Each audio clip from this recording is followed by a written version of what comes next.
नमस्कार. डॉक्टर चैतन्य देसाई स्मृती कार्यक्रमामध्ये आपण सर्वांचं स्वागत करतो. महाराष्ट्र कल्चरल सेंटर या संस्थेला डॉक्टर चैतन्य पुंडरीक देसाई हे जे जुन्या काळातले फार मोठे संगीतज्ञ होऊन गेले, त्यांच्या कुटुंबियांनी पुढाकार घेऊन हा कार्यक्रम करण्यासाठी सूचित केलं आणि त्यातून गेल्या वर्षापासून डॉक्टर चैतन्य देसाई स्मृती कार्यक्रम आम्ही आयोजित करत असतो. त्याचं स्वरूप असं असतं की डॉक्टर चैतन्य पुंडरीक देसाई स्मृती सन्मान एका ज्येष्ठ संगीतज्ञाला दिला जातो आणि त्यांचंच व्याख्यान आयोजित केलं जातं. प्रथम वर्षी ज्येष्ठ संगीतज्ञ डॉक्टर अनिल बिहारी ब्योहर यांना हा पुरस्कार देण्यात आला होता आणि यंदाच्या वर्षी डॉक्टर आरती राव यांना हा पुरस्कार देणार आहोत आणि आपण त्यांचं व्याख्यानही नंतर ऐकणार आहोत. डॉक्टर राव यांना हा पुरस्कार देणं आणि नंतर त्यांचं व्याख्यान, याच्या आधी आपण डॉक्टर देसाईंच्याबद्दल एक छोटीशी व्हिडिओ क्लिप बघणार आहोत, ज्यातनं ज्यांच्या नावाने हा पुरस्कार दिला होतो आहे ते डॉक्टर चैतन्य देसाई नेमकं काय होतं, त्यांचं कार्य काय होतं हे आपल्याला कळेल.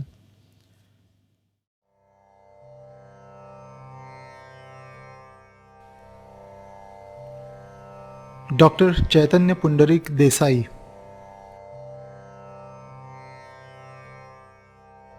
Dr. Chaitanya Pundarik Desai was a stalwart musicologist. He was highly acclaimed for his expertise in Sanskrit musicological texts. Dr. Desai was one of the few musicologists who contributed to shaping Indian musicology with insights and inputs from the ancient musicological texts, interpreting them in the contemporary context, and creating a fundamental understanding of the theory of ever-evolving music performance in Indian tradition. Desai was born on 29th April 1911 in Nerur Par, a village in Kudal district in Maharashtra. Desai belonged to a family of scholars of Ayurveda and Sanskrit. Coming Pune for education, he received a degree in Ayurveda and Sanskrit. He learnt music under the guidance of Bhaiya Sahib Ashtiwale as well as Ustad Abdul Karim Khan Sahib. He started writing on music in a bi-monthly journal called Bharatiya Sangeet. This journal was published by Bharat Gayan Samaj in Pune from 1931 to 1933 with Sardar Abasaheb Mazumdar as editor.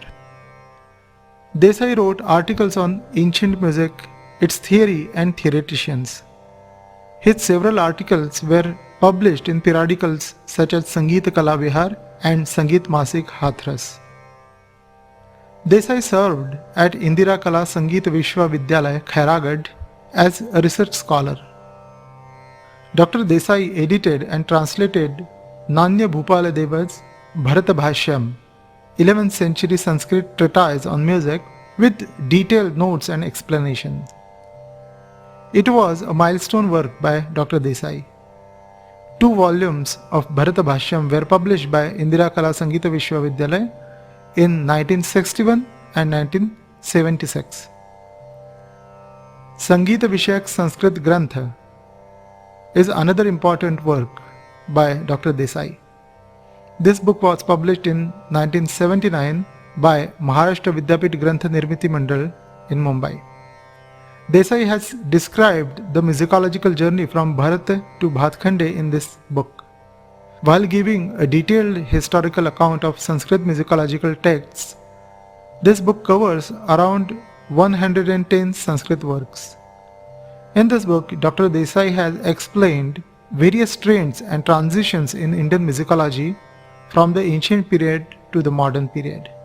This is a thorough and painstaking work by Dr. Desai. Dr. Chaitanya Desai had many friends, including Vinayak Rao Patwardhan, Omkarnath Thakur, B.R. Devdhar, Behre Bua, Hirabaug Badodekar, Kapileshwari Bua, Keshavrav Bhole, G.N. Joshi, Vamanrao Deshpande, Acharya S.N. Ratanjankar, Ustad Amir Khan, उस्ताद बड़े Ghulam Ali Khan, Thakur Jaydev Singh, etc. He was well known as a learned Pandit in the performing circuit. After his retirement, Desai settled in Goregaon, a suburb in Mumbai. Dr. Ashok Daranade asked him to write an exclusive book on music in Bharata's Natya Shastra for the Maharashtra Sahitya Sanskriti Mandal, Maharashtra Board for Literature and Culture. Unfortunately, this work remained incomplete due to Dr. Desai's untimely death. Later, this work was finished and published by Dr. G.H. Taralekar. Dr. Desai died of a heart attack on 29th August 1978. Many scholars are working on Sanskrit musicological texts by taking input and inspiration from the seminal work of Dr. Chaitanya Desai. With the Dr. Chaitanya Desai Memorial Lecture and the Sangeeta Manishi Samman instituted in his memory, we are paying tribute to Dr. Chaitanya Pundarik Desai, a reputed musicologist and an equally humble person. आपण प्रथम पुरस्कार समारंभ करूयात. मी doctor Shubhangi Damle यांना विनंती करतो की त्यांनी पुष्पगुच्छ आणि वस्त्र देऊन त्यांचं स्वागत करावं.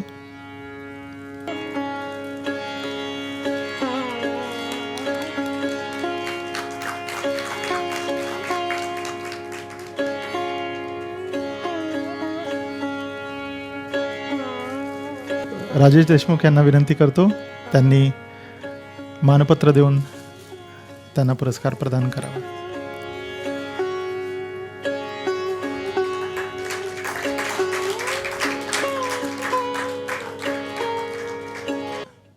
आता अर्थातच डॉक्टर चैतन्य देसाई स्मृती व्याख्यान सादर होईल.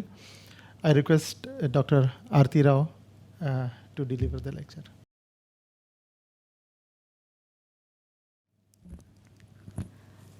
यहाँ पर उपस्थित सभी विद्वानों को, विद्यार्थियों को, संगीत के कला प्रेमियों को, सबको मेरा नमस्कार. और मैं महाराष्ट्र कल्चरल सेंटर और श्री चैतन्य देसाई के परिवार वालों के प्रति मेरा आभार प्रकट करना चाहूँगी कि उन्होंने मुझे यहाँ पर आमंत्रित करके मुझे अपने विचार प्रस्तुत करने का मौका दिया और इस बहुत बड़े सम्मान के लिए चुना. मैं अपना भाषण अंग्रेज़ी में प्रस्तुत करना चाहूँगी क्योंकि कुछ तकनीकी शब्द जो हैं वो मैं अंग्रेज़ी में कहना पसंद करूँगी. लेकिन अगर प्रश्नोत्तर के समय हिंदी में कोई प्रश्न पूछना चाहें तो वो भी अच्छा होगा. Today's lecture is on the concept of raga in Indian musicological texts. When we talk about Indian musicological texts, right from the early millennium, we have texts in Sanskrit, and towards the modern period, that is towards the 17th, 18th century, we also have texts in Telugu. So I'm going to attempt to present the concept of raga in these musicological texts. First, when we think about raga, what exactly is raga? We all use that word very often. Even people who are not trained in music know about raga. It is the heart of Indian music. But when we talk about raga, is it just a set of swaras? When we say scale, we are talking about avaroh, we are talking about a scale. But it is comprising of swaras, but is it just a collection of swaras that makes a raga? A raga we can think of as a musical mode. So what exactly is a musical mode? If we look at the University of California, Los Angeles definition, there was a seminar on ethnomusicology which tried to define a musical mode. We realized that there are many other aspects that go into a musical mode apart from the scale. First of all, you have to have a scale of 3 pitches or 3 swaras at least. You can have more. If you have 7, it is very ideal. And now those swaras are not all going to be treated equally. There is a hierarchy. There are some which are more important, some which are less important. There are interrelationships between the swaras. And then there are many melodic formulae. You cannot use swaras in any random order. and there are certain embellishments that are given to the swara phrases. What do we mean by embellishments? हम लोग गमक जिसे कहते हैं, what are known as gamakas in Indian music. We have the concept of gamaka, varna, alankara, etc. in Indian music. So all these embellishments together, with the pitch relationships, will form the musical mode. So that is how we can think of a raga. Now, when we think about ragas in South Indian music, I'm going to take the example of South Indian music because I'm a South Indian musician, I'm a Carnatic musician. So we have a wide variety of ragas. We have ragas where you can do a lot of improvisation. You can create alapana on the spot. You can compose very beautiful new songs in those ragas. Why is it that some ragas have more potential than others? It is because of the way the raga grammar is. There are certain phrases which are necessary or mandatory for the raga. There are certain ragas which don't have mandatory phrases in them, in which you can arrange the swaras in different orders and come up with a lot of combinations. Now, any permutations and combinations of the raga are not going to sound aesthetically pleasing. What drives the beauty of the raga, what makes it beautiful, is how aesthetically you can arrange the swaras following the raga grammar. That is what is the creative and difficult part in Indian music. So, for example, if you listen to raga like Asaveri,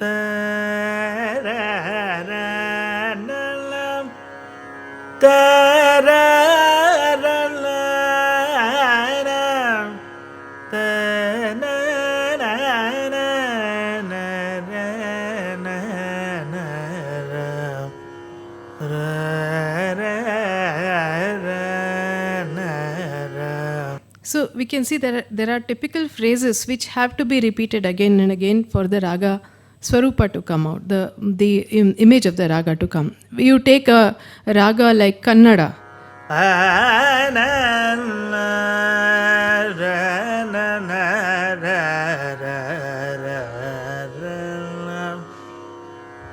It has less number of phrases and it has limited potential. But if you take something like the Carnatic Todi, it is a raga which you can sing for literally hours.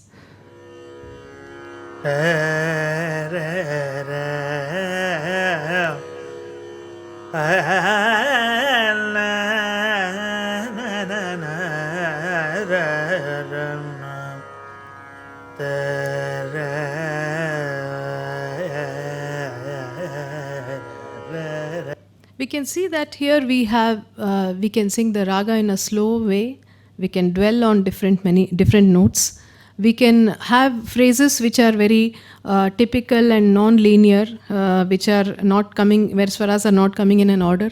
We can have phrases where the swaras are coming in an order also. So a scale-based handling is also possible. So the ragas which lend themselves to maximum improvisation are a combination of scale and typical raga phrases. So these are all the different types of ragas that we have in Indian music today. I'm sure even in Hindustani music you have a wide variety of ragas.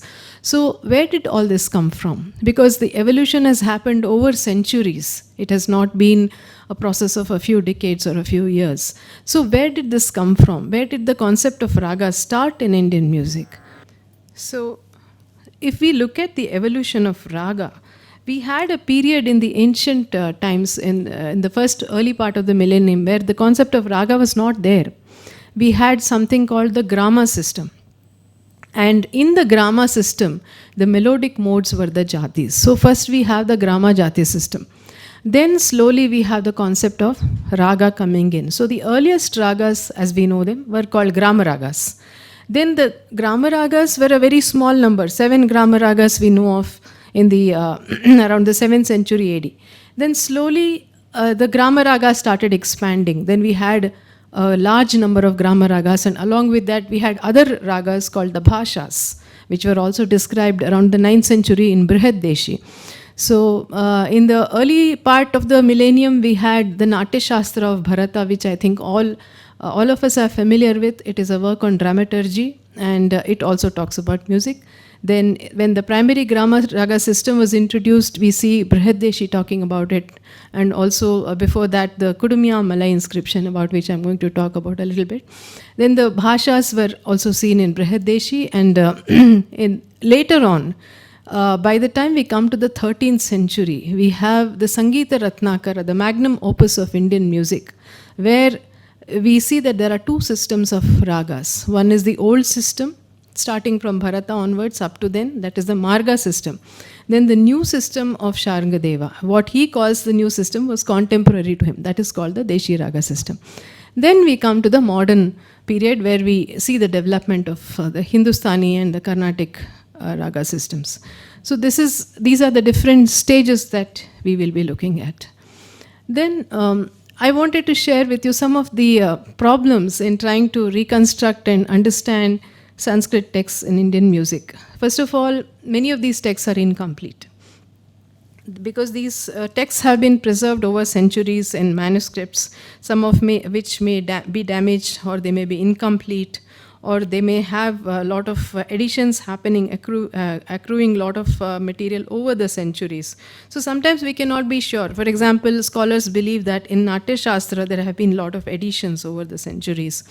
Brihadeshi is not a complete text. Some chapters are missing. Then sometimes authors are talking about a system which is not relevant or not contemporary to them. In the 18th century, we have people talking about the Grama system. Sangeeta Saramrita in 18th century talks about the Grama system, which was not in vogue even in the 13th century. How can it be in vogue in the 18th century? So all those things are there, and when the scholars try to interpret and understand the texts, they have to keep this sense of what is contemporary to their time and what is the new thing that has been added. For example, some of the commentators who write commentaries on texts which were written 2-3 centuries earlier add a lot of new concepts. Abhinava Gupta writes a commentary on Natya Shastra in the 10th century. Natya Shastra was written in the 4th century. So while writing his commentary, he adds a lot of concepts of music that was developed in his time. Kallinatha writes a commentary on Sangeeta Ratnakara. Sangeeta Ratnakara was in the 13th century. Kallinatha was there in the 15th century. So he talks about contemporary developments under the guise of writing a contemporary commentary on the earlier text. So these kind of challenges are there. So some of the research that has been done on texts in Indian music, some of the important research I just wanted to mention. Hema Ramanathan has translated and given critical comments on the musical chapters of Natya Shastra. She has also translated many of the raga chapters of several treatises. Dattilam pioneering work on this text was done by Mukund Lat. Then the critical edition and commentary of Brihadeshi was brought out by Premlata Sharma and Anil Bihari Bioharji. And Dr. Premlata Sharma, along with Dr. R.K. Shringi, also brought out the critical edition and commentary on Sangeeta Ratnakara. And Professor Richard Vides has done pioneering work on the reconstruction of the origin of raga. And Dr. N. Ramanathan has written a very important essay on the study of musical forms of Sangeeta Ratnakara. And Professor R. Satyanarayana has done very good critical editing and translation of works such as Nartana Nirnaya, Chaturdandi Prakashika, and so on.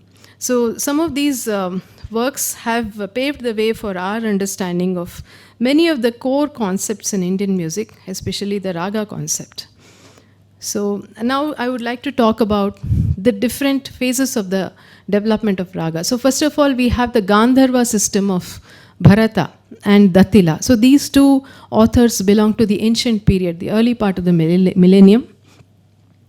Scholars are not in agreement over the exact time period, but we can place them around the 4th or 5th century AD. So these were the two texts, Natya Shastra and Dattilam. Natya Shastra is a book on dramaturgy. So it has information about music, but more than that, it has information about dance and drama.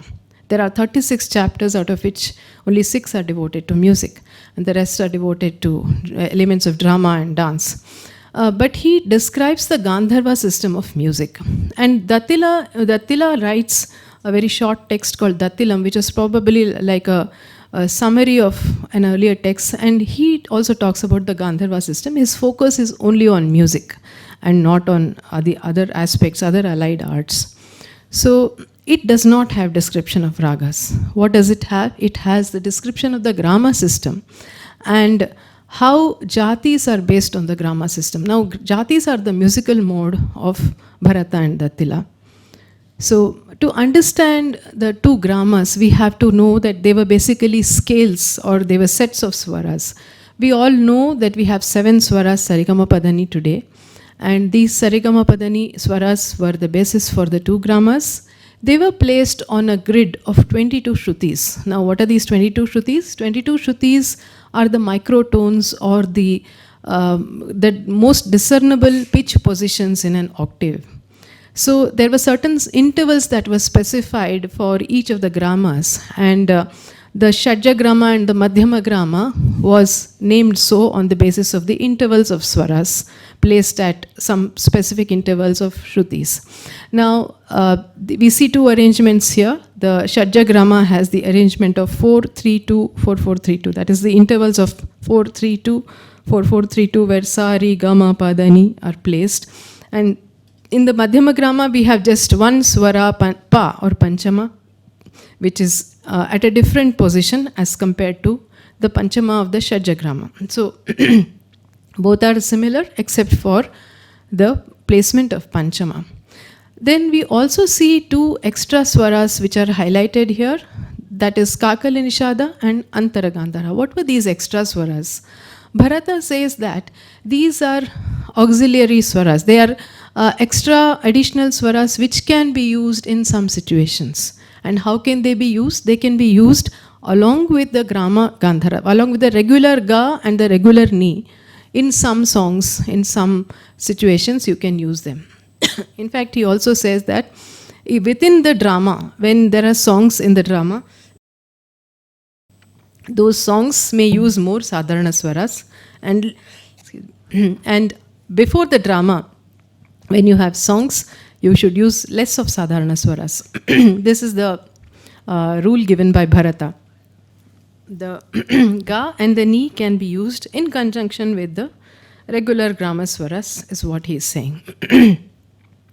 Then these scales can also be arranged in a sequential order by placing the starting note at different points. You can start from sa, sarigama pada ni, or you can start from ni, ni sarigama pada, and so on.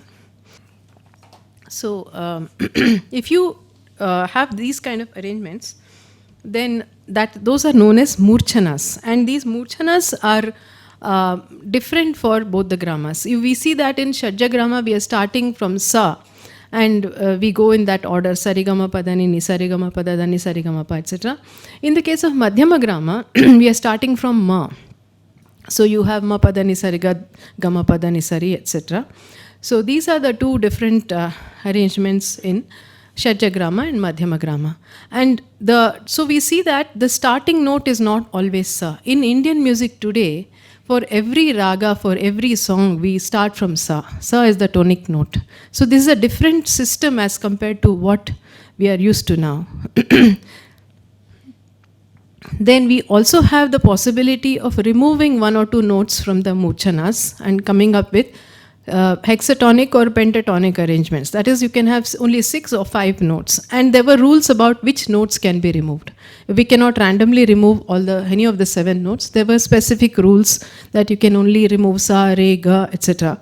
You cannot remove ma in any situation.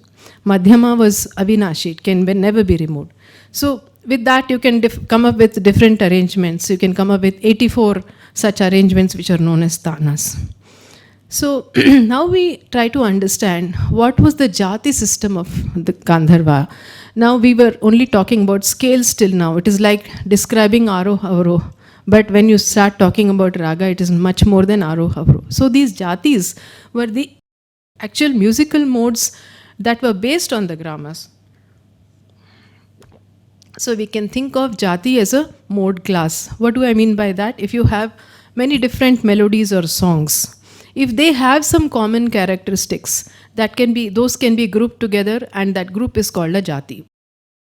So how do you say that they have common characteristics? There have to be some defining characteristics, like the starting note, the graha, the most important note, which is the amsha swara, and then you have a nyasa, which is the final note.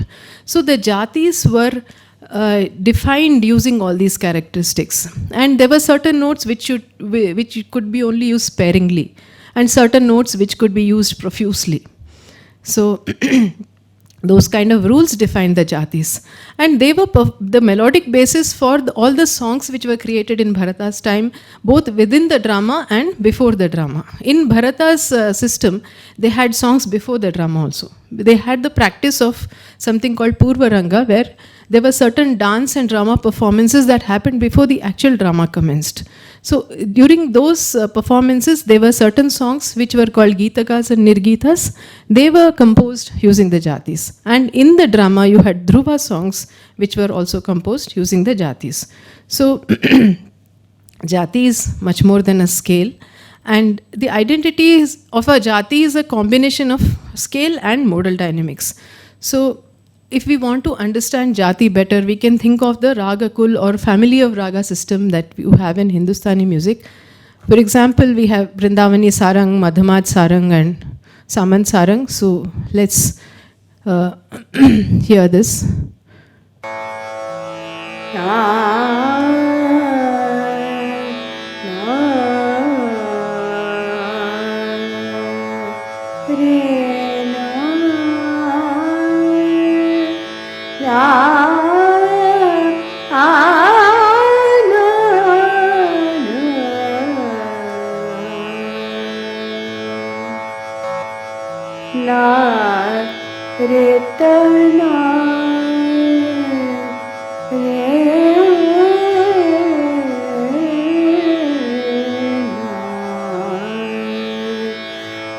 So we see that in Madhamad Sarang there was only Komal Nishad, and Vrindavani we have the Shuddha Nishad. But the flow of the melody is somewhat similar. That is why we are grouping them in the Saranga family of ragas. So this concept is similar to Jati concept, not exactly the same. In Jati we have more of the the rules concerning the swaras like Graha, Amsha, Nyasa and so on. But we can get an idea of what the Jati system is by looking at this concept. So we had primary and secondary jati. So the primary jatis were those which were named after the swaras. We have Shadja, Rishabha, Gandhara, Madhyama, Panchama, Daivata, Nishada. So we had Shadji, Arshabhi, Gandhari, Madhyama, Panchami, Daivati, Naishadi. So these jatis were named after the swaras. Why were they named after the swaras? Because in every case, the swara happens to be the final note and also the starting note and also the prominent note in that jati. What do I mean by that? If you have Shadji jati, then Sa has to be the starting note and Sa has to be the ending note. Sa has to be the most prominent note. And Sa also is the sub-final note. What do I mean by sub-final? It is where the section of a song ends. So all these characteristics were considered for the primary jatis, which were 7 in number. And these were also known as the Shuddha jatis. Now, was it possible to change any of the rules? Except for the rule about the final note, we could change any of the other notes to arrive at jatis which were known as Vikruta jatis. So the Vikruta forms were the altered or modified forms of the jatis, where any of the rules except for the rule about the final note could be changed. So even in these jatis, we see that some were affiliated to the Shadjagrama and some were affiliated to Madhyamagrama. That means that the jatis which were affiliated to Shadjagrama had the Panchama of the 17th position. And the jatis affiliated to the Madhyamagrama had the lower Panchama. As we saw in the earlier slides, the difference between the two gramas is in the position of the note Pa. So it's a little difficult for us to think that you can have different Panchamas, because in Indian music, Pa is a fixed note. You cannot do anything to Pa. But in those days, there were two different Pas that were there. Then the secondary jatis were arrived by combinations of two different jatis. So these were known as samsargaja or combined jatis. So when you combine two jatis, that concept of the nyasa is changing, because you can have different nyasas with the different derived jatis. So you have again a new set of jatis like Shadja Madhyama, Shadja Kaishiki, Shadjodichava. These are affiliated to the Shadjagrama, and the remaining like Gandharodichava, Madhyamodichava, Rakta Gandhari, they are all affiliated to the Madhyamagrama. So you have a primary and a secondary jati system. And in addition to this affiliation to the grama, they could also use the sadharana swaras. What are the sadharana swaras? We saw that we had one extra ga and one extra ni coming in, the kakali nishada and the antara gandhara. So they were also defined in some of the jatis. So we see that this jati system is not a very closed system, which is derived by computing different permutations and combinations of swaras. But we have certain rules, like only in this jati you can have this amsha, and you can have it is affiliated to Shadjagrama or Madhyamagrama, and you can have an extra swara coming in. So it was defined based on the practice of those times. So we realized that it's not a system where someone has sat down and computed all the possible scales and come up with jatis. So in jatis we see that we had different number of amshas, possible amshas.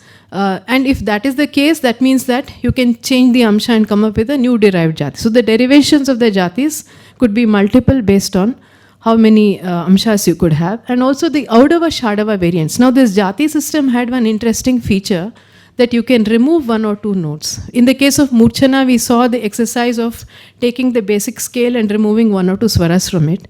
So that exercise helps you to understand how we can have only 5 or 6 note jatis. So in the 5 or 6 note jatis, we have 1 or 2 swaras less, but they are also considered derivatives of the original jati. Now this is an important thing which we don't have in the raga system. Once you define a raga, you have all the swaras which are fixed. We cannot remove 1 or 2 notes and come up with a derivative of the main raga. It changes into a completely different raga. So the primary Shuddha jatis, maybe to some extent we can say they were based on the Sari, Gama, Padani, Shaji, Arshabi, Gandhari, but the derivative jatis we cannot say are a closed system. So because we have different variants, and this depicts an open modal system that seems to be based more on the practice. Then we come to the raga system. Till now we were only talking about jatis.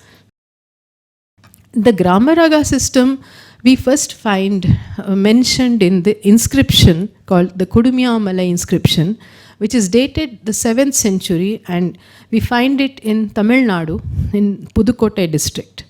This is an image of the inscription. The inscription is attributed to the Pallava king Mahendravarman.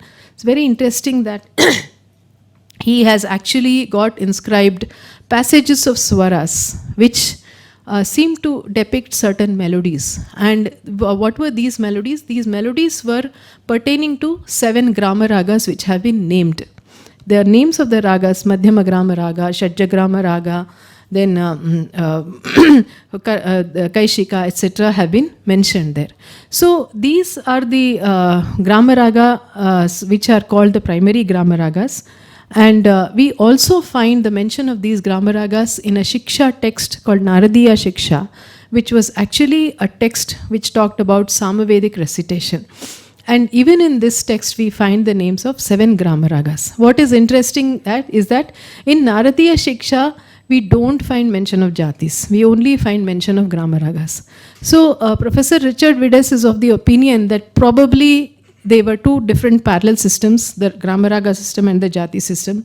And later on, a connection was formed between them. It is because the chronology of Naradiya Shiksha, we can never be sure. It was in the early part of the millennium, but we do not know the exact time period of the Naradiya Shiksha. So the primary Grama Ragas, we have Shadava, Sadharita, Panchama, etc. Madhyama Grama Raga, Shadja Grama Raga, Shadava, Sadharita, Panchama, Kaishika, Madhyama and Kaishika, these are the 7 primary Grama Ragas. As we see, even in them we have affiliations to the 2 different gramas. So And they also have sadharana swaras. So it's not that, these were kind of scales which were just having different swaras and they became the grama ragas. In fact, between two grama ragas, we find that the scales are identical, the swaras are identical. If the swaras are identical, what is different about that grama raga? That is the question. That shows that the modal dynamics of the two were different.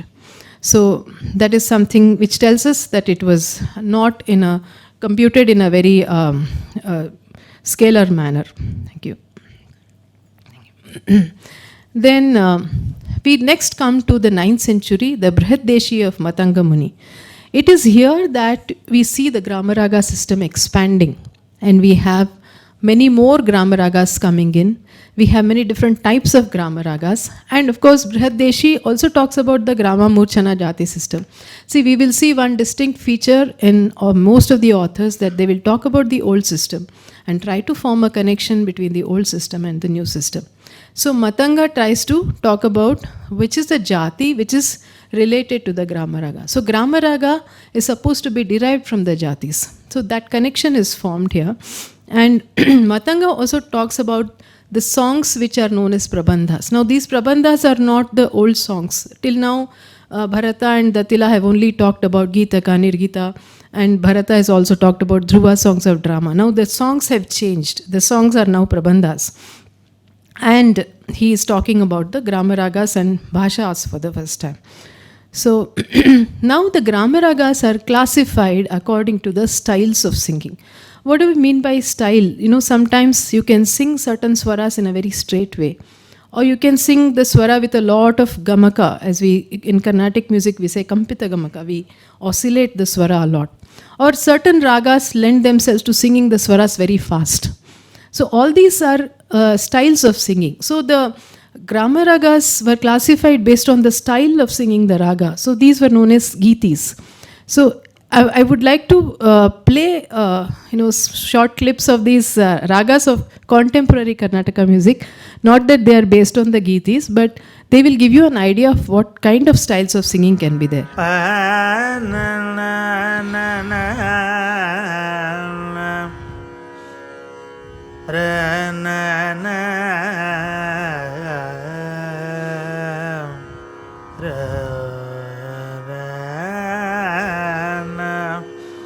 So basically,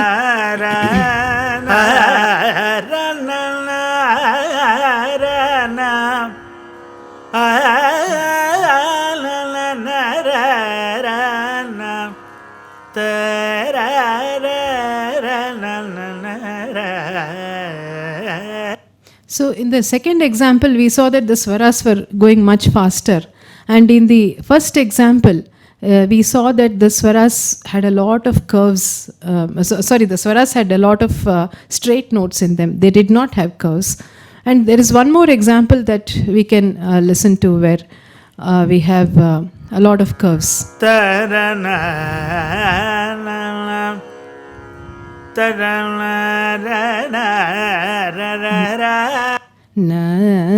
That kind of oscillation we see. So even today, even in contemporary Indian music, you have ragas with different styles of singing.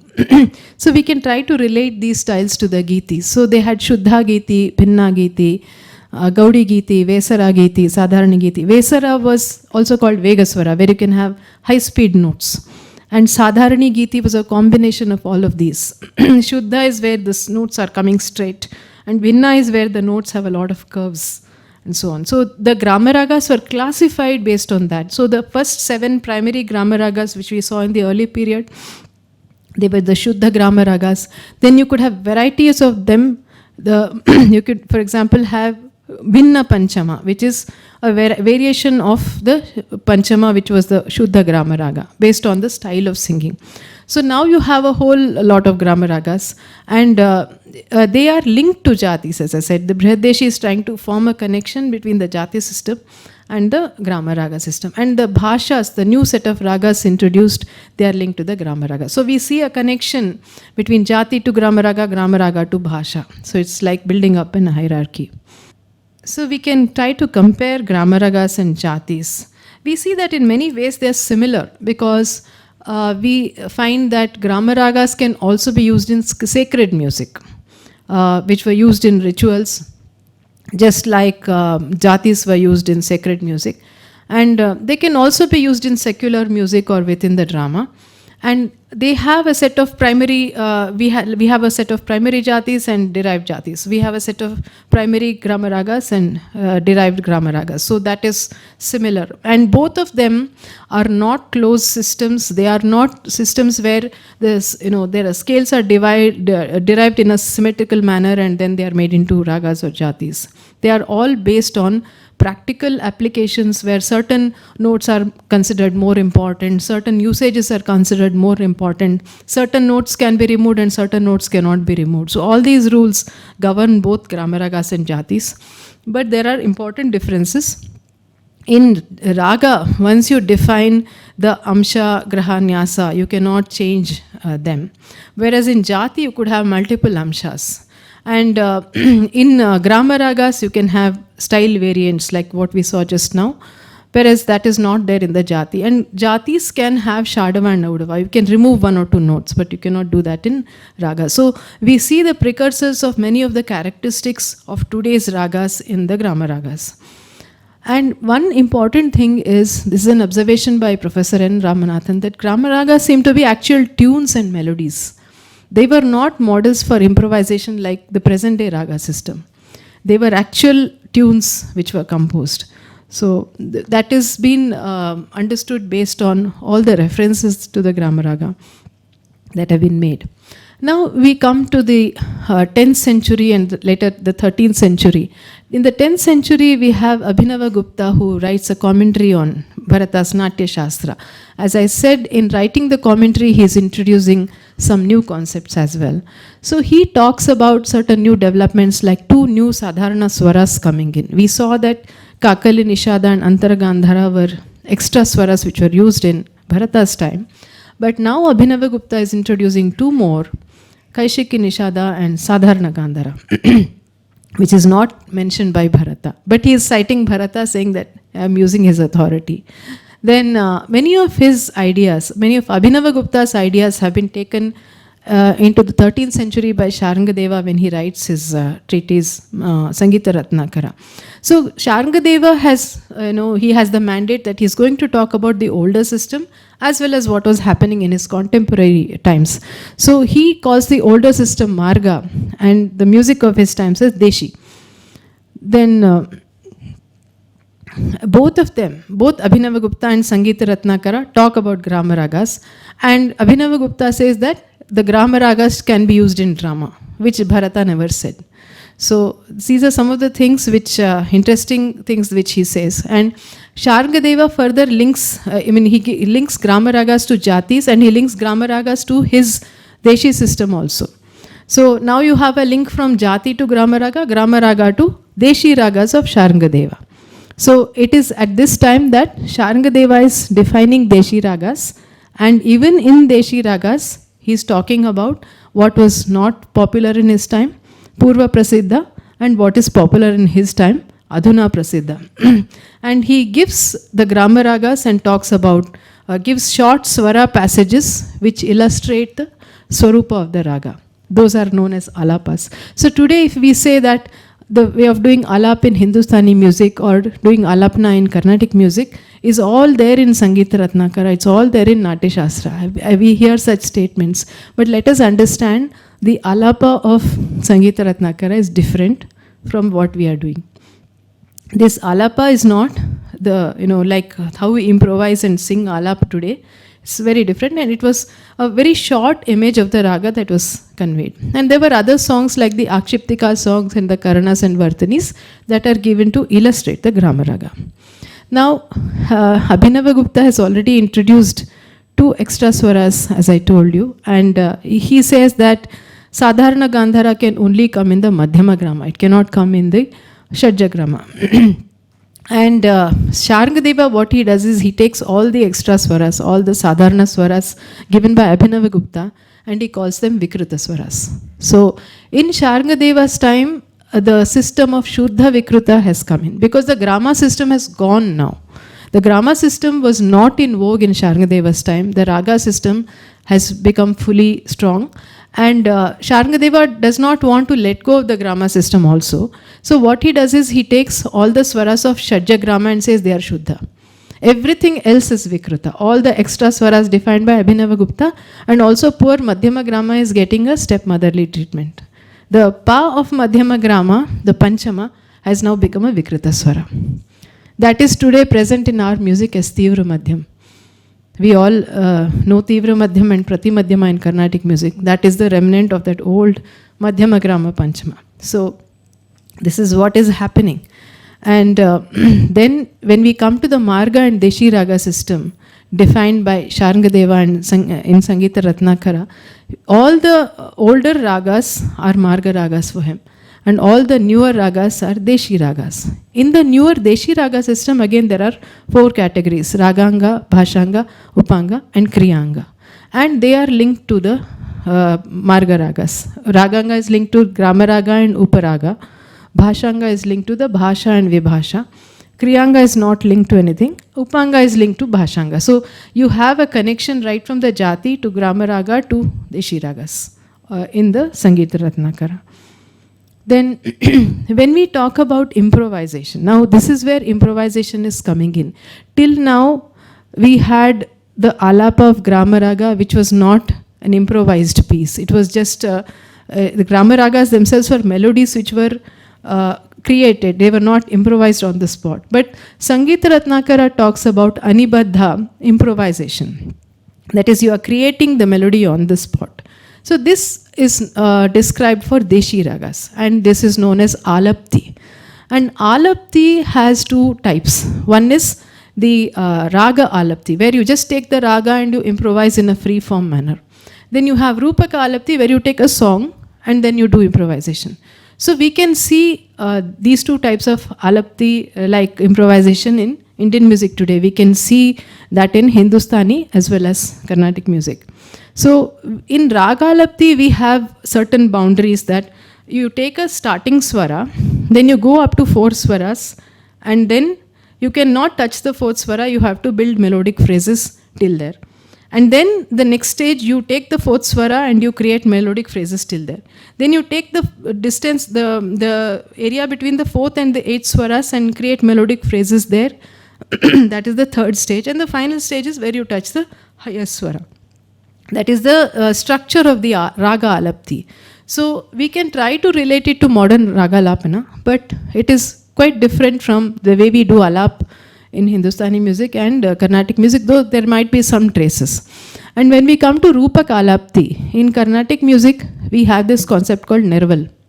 What do we do in a Nerval? We take a line of the song and then we try to sing different variations of the song. So that is Nerval. And what do we do in Swara Kalpana? We sing a line of the song, we sing some swaras, then we come back to the same line. So similarly in Hindustani you have Bol Tan and Akar Tan and other Tans. So that Tankari can relate to the different types of Rupa Kalapti. So if you take the song and then you sing some improvisation and come back to the song, that is known as Pratigrahanika, because you are grabbing the song again and again, seizing the song again and again. If you take the song itself and sing it in different ways, that is Bhanjani. That is like your Nerval or Bol Alap. So you can take the entire song, as in the case of Ragatana Pallavi, we take the whole Pallavi and we do improvisation. That is the whole Rupaka Bhanjani. And Bhanjani also has 2 varieties, Rupaka Bhanjani and Sthaya Bhanjani. Sthaya Bhanjani is where you take a section of the song and you do improvisation. So these are some of the concepts that have been developed for Deshi Ragas. Then there are many other interesting developments that happen in Deshi Ragas in the medieval period, because if we come to the 15th and 16th centuries, in 16th century we had many interesting treatises like the Swaramela Kalanidhi of Ramamatya, then Raga Vibodha of Somanatha, then Pundarika Vitthala's works. He's talking about both North Indian and South Indian music. Now we can see a kind of a bifurcation of the North Indian and South Indian systems of music around this period, because Pundarika Vithala himself is a very interesting example of a musician who is primarily from the south. He is from Karnataka. He has written a book called Sadraga Chandrodaya, which deals with the South Indian system of music. And then he goes to Akbar's court. And then he's written Ragamanjari and Ragamala, which are more in line with the North Indian system of music. In fact, you can see the names of the ragas are also changing. The same raga is called in different ways in the two different books written by the same author. So these developments happen. And in the North Indian system, we have Sangita Parijata by Ahobala, then Raga Tattva Vibodha of Srinivasa, Hriday Narayana Deva's works, Hriday Kautaka, Hriday Prakasha, and so on. So the other interesting thing that happens around this time is that the fretted veena is developed. So we see that in 12 frets, we are trying to fit all the swaras. 12 frets is what we have today in the South Indian veena. And even in the North Indian fretted instruments, we have basically 12 frets. So sometimes some frets are not there and we can change the frets. We can move the frets. But ultimately, we have 12 possible swarasthanas in an octave. So in the 12 swarasthanas, all your swaras have to fit in. So I think during this period, some basic changes have happened in the swara. But we have not been able to understand why these distinctions have happened between the South Indian system and the North Indian system. One is that the Shadjagrama, people have started equating it to Kafi Thaat of today's times. If you look at Sangita Parijata, today's Kafi Thaat is equated to Shadjagrama. The same scale, the same set of swaras is equated to Kanakangi Raga in the South Indian system. So it's a little difficult to reconcile the two. Then, so we see that the swara system given by Sharangadeva, they have attempted to simplify it a little bit. And one important concept that has come in is the system of overlapping swaras. What do we mean by overlapping? The same sound, the same swara is called by two different names. Sari is called Saga. Now, when will you call it Re and when will you call it Ga in different ragas? Saga, Sari. Both are the same. The same swara is being called Re sometimes and Ga sometimes. So, if you can call the same swara by two different names and use it in two different contexts, you can derive a lot of scales. So, this has led to in the later period to derivation of different types of scales. So this concept of overlapping has been documented by authors such as Rama Matya, Somanatha, Pundarika Vithala. So using this system, Pundarika Vithala has computed 90 scales. But he is smart enough to say that you should not use all the 90, they are not required. What ragas we have now, we don't need so many. But he has given the possibility of 90 scales. So, the Vikrita swaras of Sangita Ratnakara now have been incorporated into the swara system and a lot of overlapping has been introduced. And one very important development that happens now is that the sa becomes fixed. You all know the concept of Adhara Shajja. You all know the Tanpura, and without the Tanpura, our music is not there anymore. In Indian music, whether it's Hindustani or Carnatic, we use the Tanpura because our sa and pa are fixed. We cannot change the sa and pa no matter what raga we sing. So that concept of the fixed tonic being sa and pa not changing, that has come from this period. So all the swara system changes, whatever we see are in line with this concept of the Adhara Shajja being fixed and the Panchama also being fixed. So we see that in the north, Ahobala and Hriday Narayana Deva systems are so detailed that they have probably not left any Shruti untouched. All the 22 Shrutis are filled up. So they have Purva, they have Komal, they have Tivra, Tivratara, Tivratama, etc. So all the different pitch positions in the octave are filled up and they have been given names of swaras. So it's a little chaotic because if you have so many different pitch positions, how do you use them in ragas? And one more important thing we should remember is in Indian music, at any time period, swaras were not fixed pitch positions. They were much more than fixed pitch positions. They were oscillating. They had embellishments associated with them. So what is gained by having so many different swaras in the Shruti grid is a question that we have to ask. But probably they built up a very complicated theoretical structure which would lend itself to creation of different scales. But it also tells us one thing, that I think the mentality of computing new scales to arrive at new ragas has set in Indian music. So we see how Chaturdandi Prakashika talks about scales, etc. So now the Mela system is developing in this period. Mela actually means male, Hindi mein kehte hain. Male is just a group.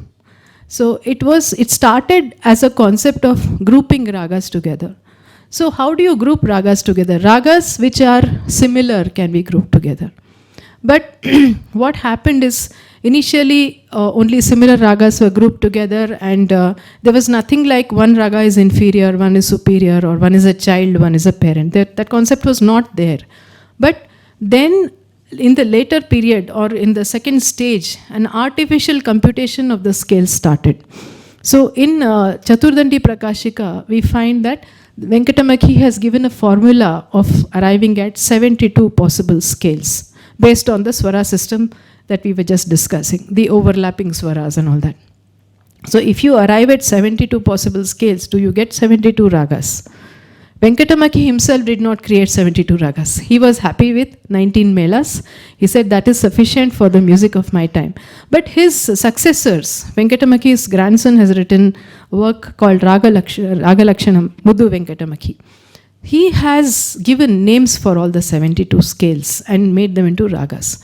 So in the later period, in the modern period, what happened is, once names were given to ragas, new ragas were created, and composers started composing songs in them.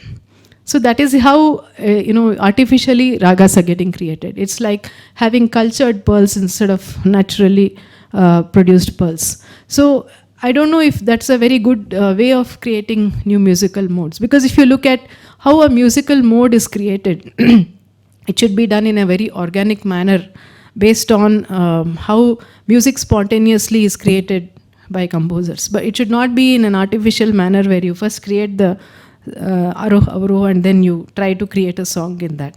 So, but fortunately or unfortunately, that was the development that happened.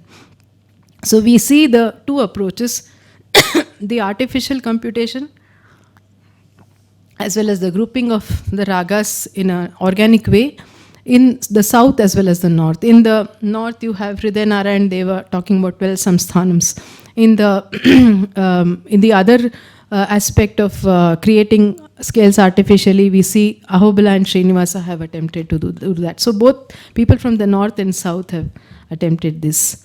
Then there were many other developments in the Deshi Raga systems. Mainly, a lot of musical modes have been adapted into the South Indian system from the north, and also from other systems like Arabic music and Persian music.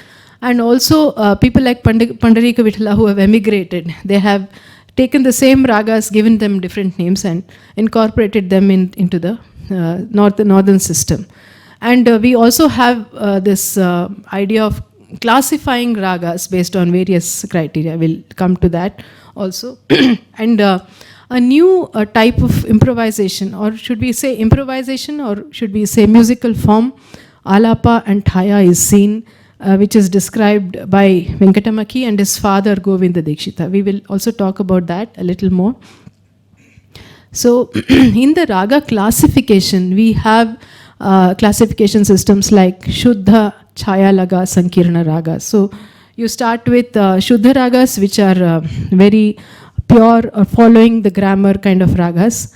And Chaya Laga are the ragas which resemble the Shuddha Ragas. They take some phrases from them. And Sankirna, which is a mix of different types of ragas.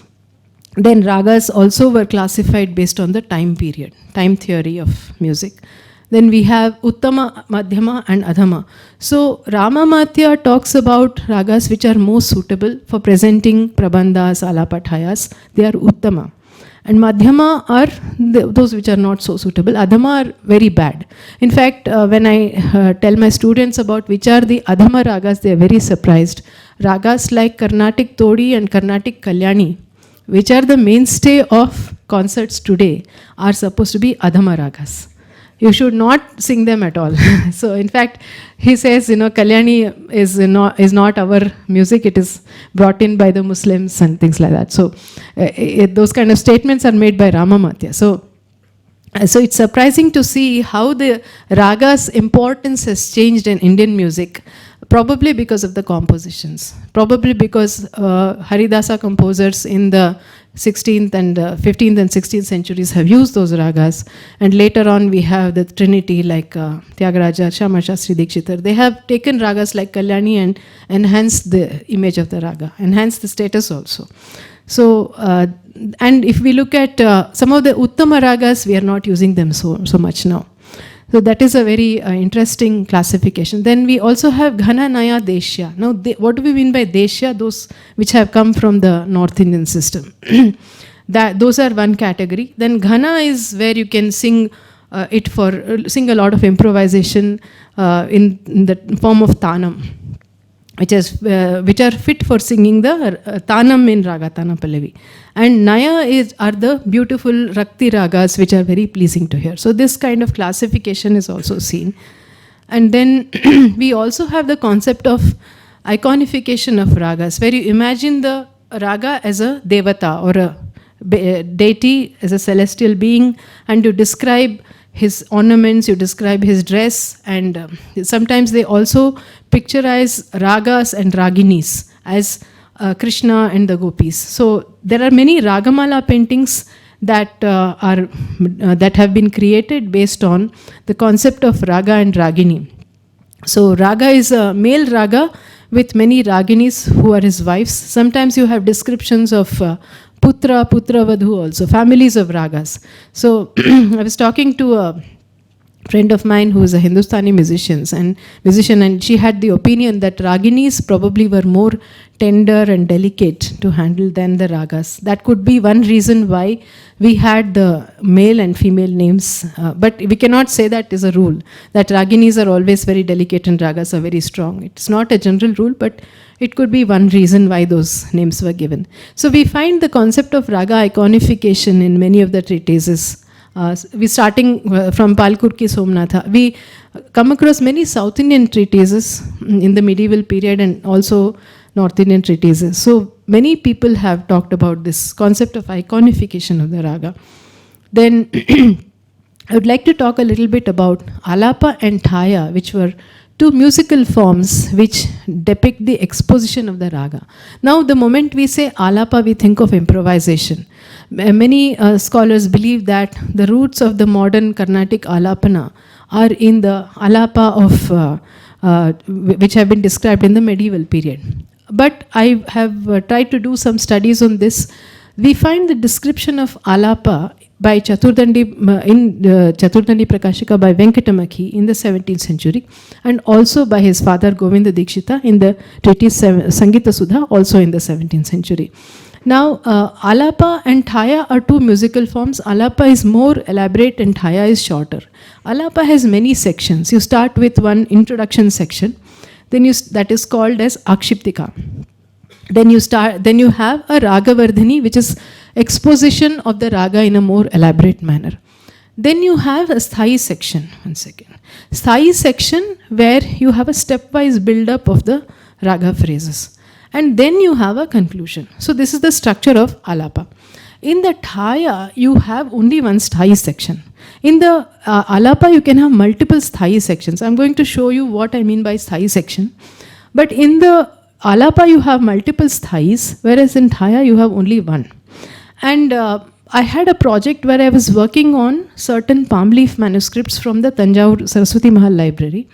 And in that, I tried to investigate what were the actual notations of the Alapas and Thayas as written in the palm leaf manuscripts telling us.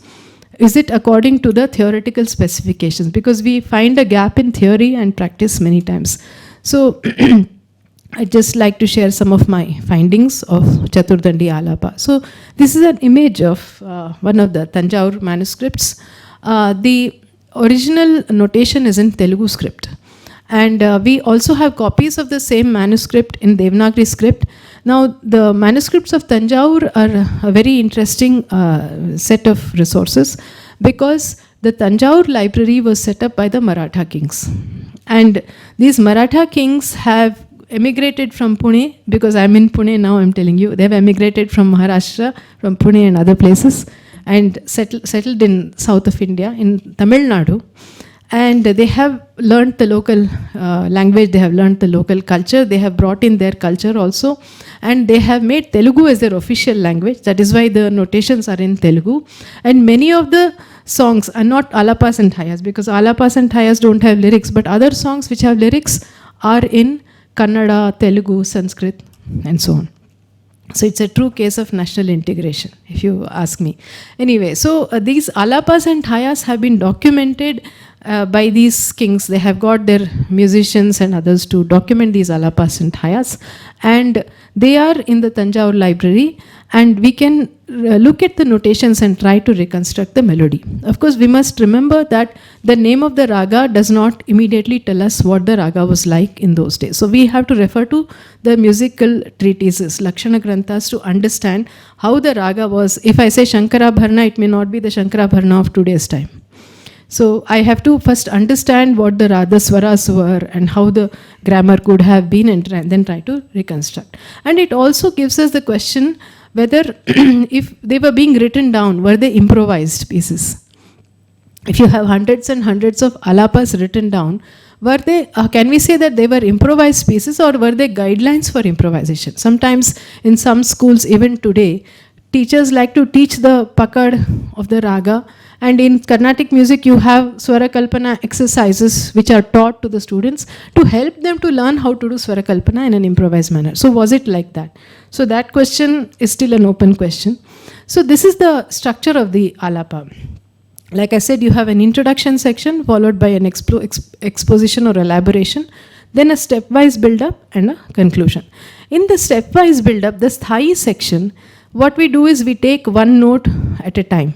And then we take that note as the focal note, and we try to build melodic phrases up to 4 notes or 6 notes or 5 notes from there. So that is a very interesting feature of the sthai section. So looking at the manuscripts, I just try to, in a very skeletal way, reconstruct some of the sections. This is only a small example of what is there. So Akshiptika starts, the theory says that you should start from the note ma and then go up to re and then come up to dha and so on. But sorry, must come up to ma and then come back to sa. So what is it, how does it actually sound?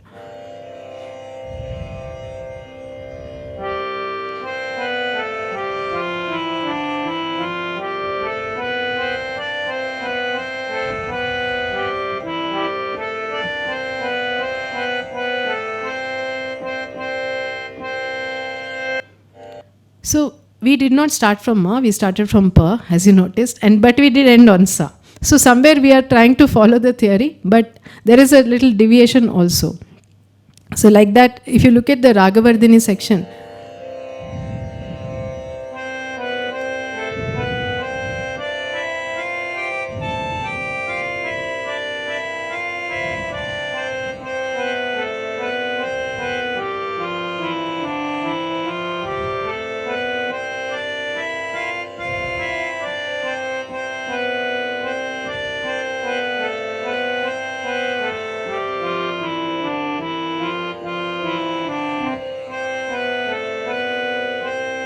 so this is a very skeletal reconstruction without any gamakas.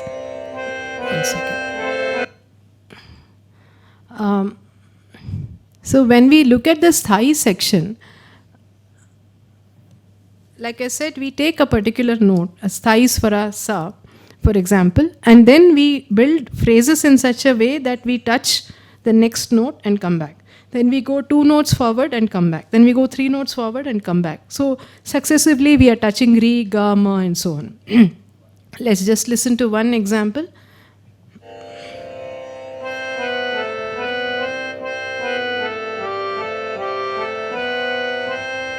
That was the first one. Then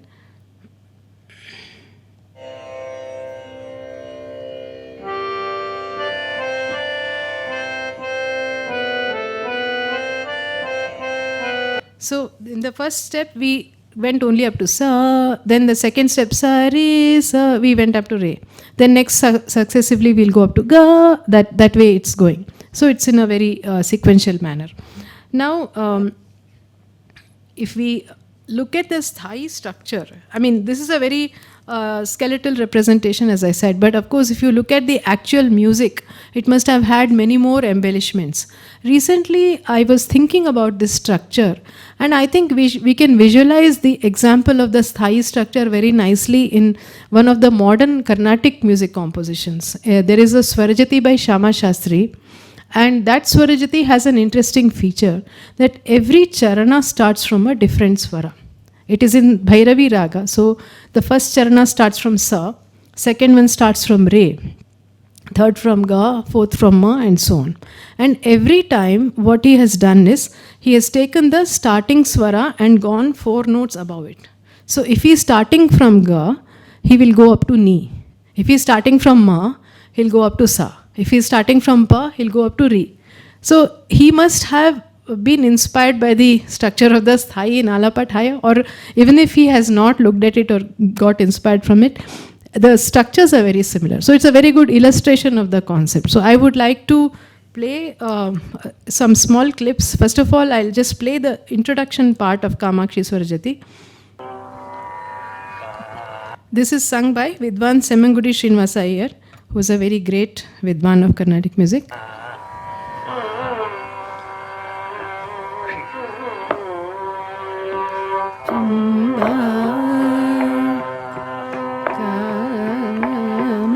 It starts in the lower octave.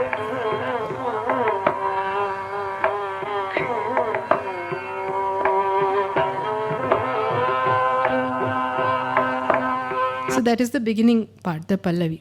Then we will listen to a charana that starts on the swara Ga, and we will note that the highest swara that we are touching is Ni.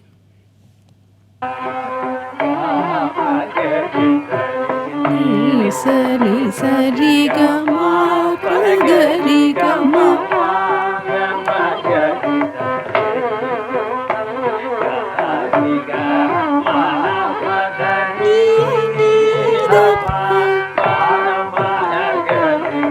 So that Ga to Ni range we observe.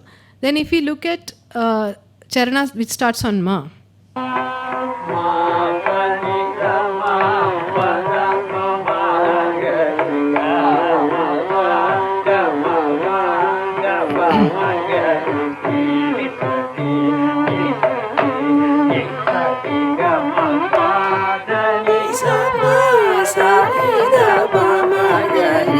So we have touched Sa as the highest point. So we can see this structure in the Thai structure, something similar to that in this Swarajati. So that was an interesting finding which I wanted to share with you all. So then, one second. So I come to the end of my lecture, and this is some of the select bibliography that some of the source texts, and so I'd like to acknowledge the help of my students Karthik, Chaitra, Sontake and Sugnandani, who have helped me with this presentation, especially with the audio clips. Now I welcome all your questions.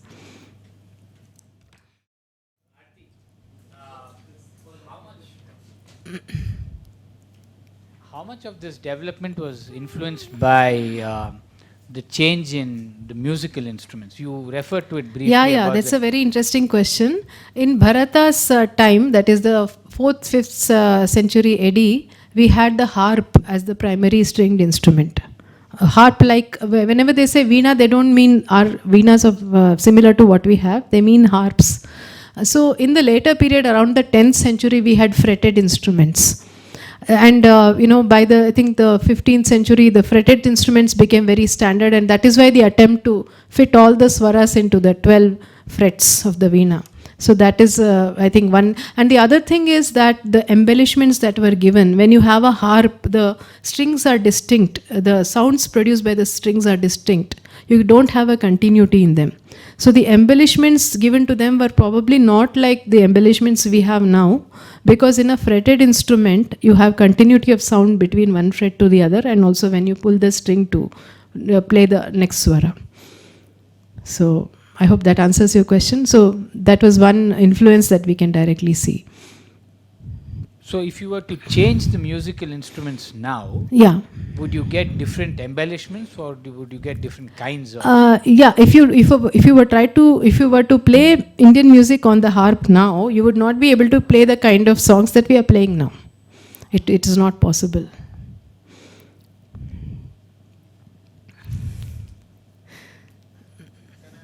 Sure.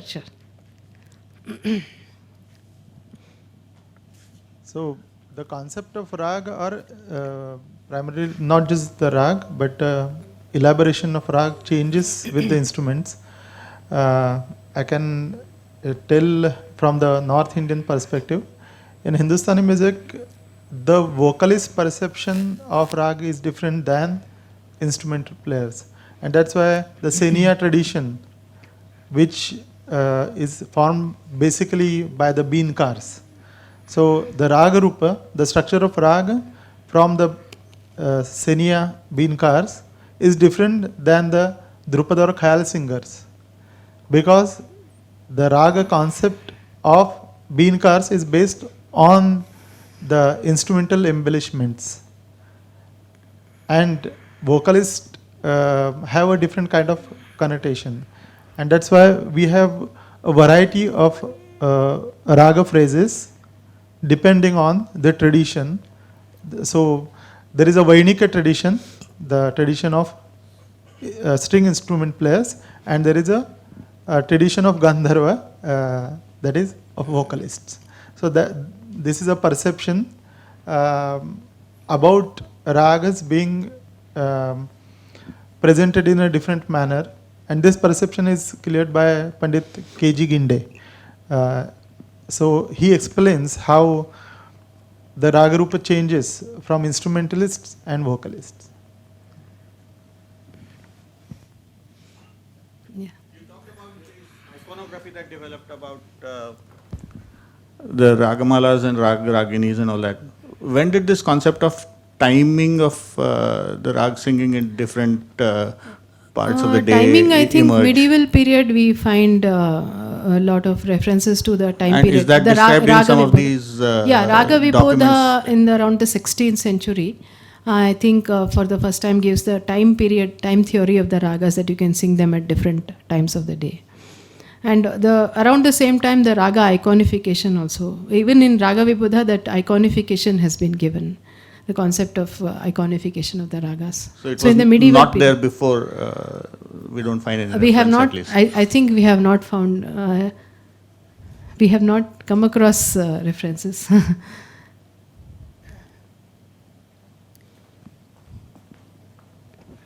Yeah, for not about time, like daytime and nighttime, but early texts like Sangit Ratnakar gives a classification of ragas according to the seasons.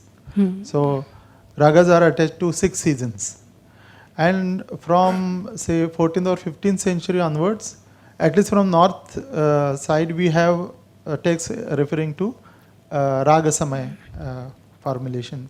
So even the text like Raga Tarangani in 15th century tells the prahara and raga concept. Raga Tarangini of Lochana Kavi. Lochana, yeah. And also in the Haveli tradition, Yeah, Haveli tradition. with the the Vallabhacharya tradition of Vaishnava saints, who they composed music which was performed in the temples, Krishna temples. So that was also according to the time theory. That it was also according to the rituals of worship, that at this time, this particular ritual of waking up the god is there, and you have a raga for that. Then when he's having lunch, you perform a particular raga. So, and of course, all the seasons were also there. I think certain families of ragas are denoted for the seasons. So that was also there.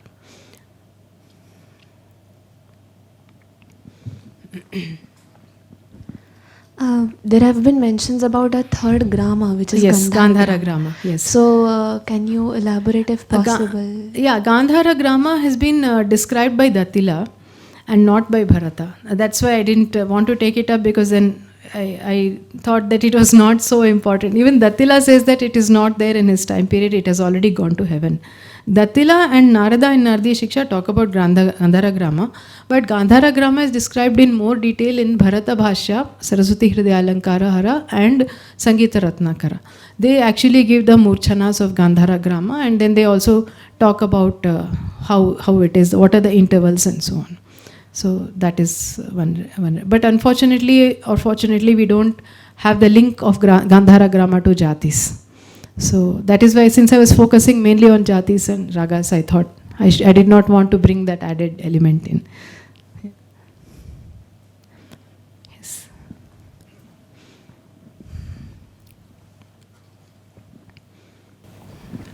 This may be a little naive question, but how much of all this is used in when you are just composing a song, for example, in a present day, when you have classical musicians singing, how much of this grammar is actually taken into consideration when they are composing, or is it is some of this still you know utilized, or some of it is See, the obsolete? grammar is not, see, whatever grammar we have talked about for the Jatis or grammar ragas or the older Deshi ragas is not relevant today. That is the first thing.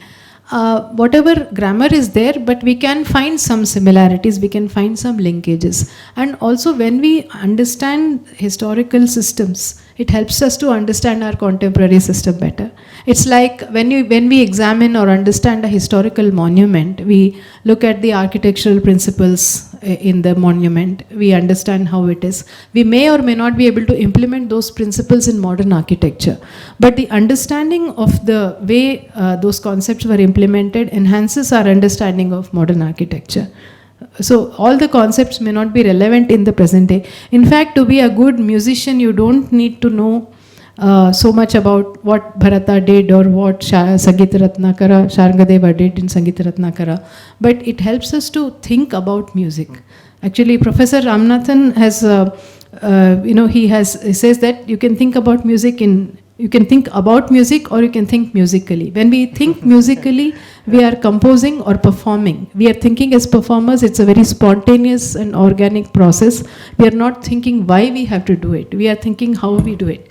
But when we start thinking about the music, that is, we are questioning why we are doing this. So this helps us to do that questioning. Yeah. It does not help us to become better musicians. It helps us to understand the music better. Yeah. I hope I have answered your question.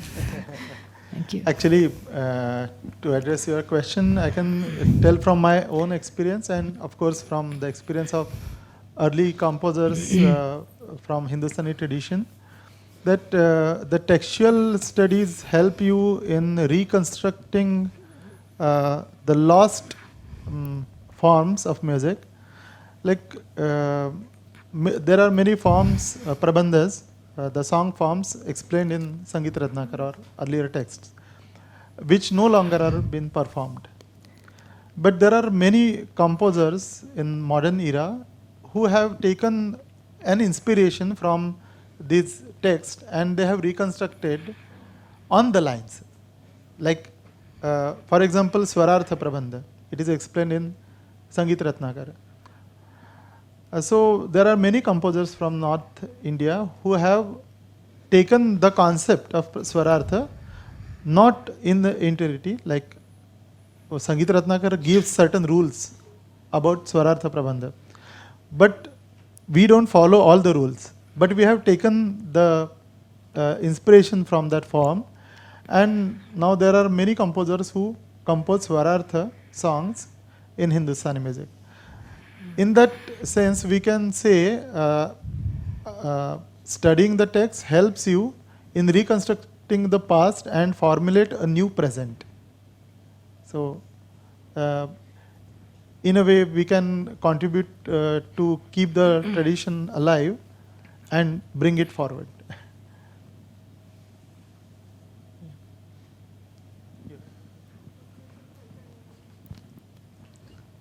Namaskar. Are there other music texts before 13th century, like in the pre-Sangit Ratnakara period, which talk about raga or grama raga? Yeah, we have Manasollasa talks about grama ragas, but not much. See, Manasollasa was written in the 11th century, and the author Someshwara, his agenda is to only talk about contemporary music, not to talk about music which is not relevant in his time. So he just mentions grama ragas and describes them briefly, but he talks more about Deshi ragas.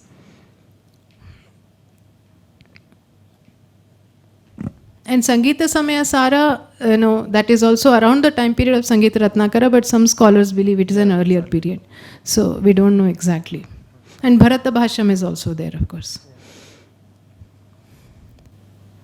May I ask a question? It is usually believed from Hindustani perspective that South Indian music, the raga system doesn't follow the raga samaya chakra. Yes. And on the other hand, Northern Indian music follows that. Yes. But are there any text of Carnatic ragas which tells about the raga samaya chakra? In the modern period, I don't think there are any texts which talk about the time theory. Yeah, but in the medieval period, in the medieval period, of course, see, Raga Vibodha, we generally believe is belonging to North Indian.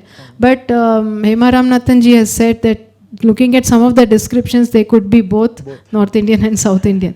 But I think after that period, we don't find, at least I'm not aware of. In Sri Tattva Nidhi, written in the 19th century, we have Raga iconification.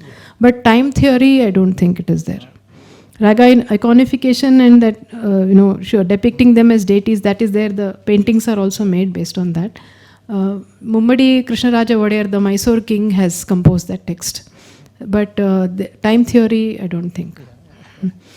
Why I asked, because many scholars believe that the Raga Samaya connotation emerged from the ritualist aspect or from the temple tradition. Yeah, temple tradition, yes. Especially from Pushti Margi Sangeet. Pushti Margi Sangeet, yeah. Even Manipuri Sangeet or Odishi Sangeet follow the same because they are from temple traditions. Yes, from the Haveli tradition. And surprisingly, Carnatic music is more connected with the temple tradition. Yes, and why it is not so? Well, in temple tradition, in Carnatic music, we do have something called the Utsava Sampradaya Kritis.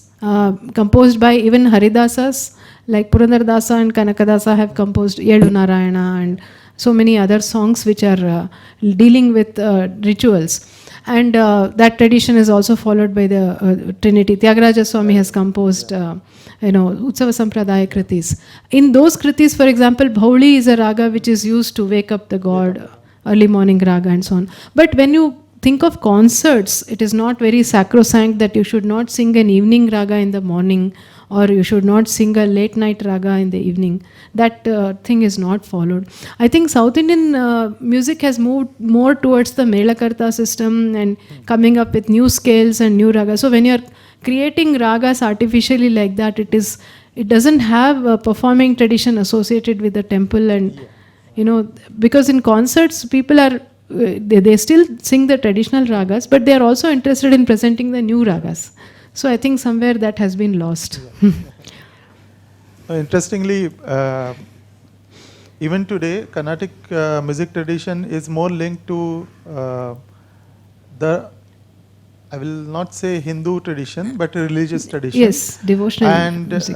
Northern music is more secular from 15th, 16th century onwards. Yes. But still, this question arises, how we can see the connections of raga and religiosity and being secular. So that's why I asked. Okay, are there any other questions?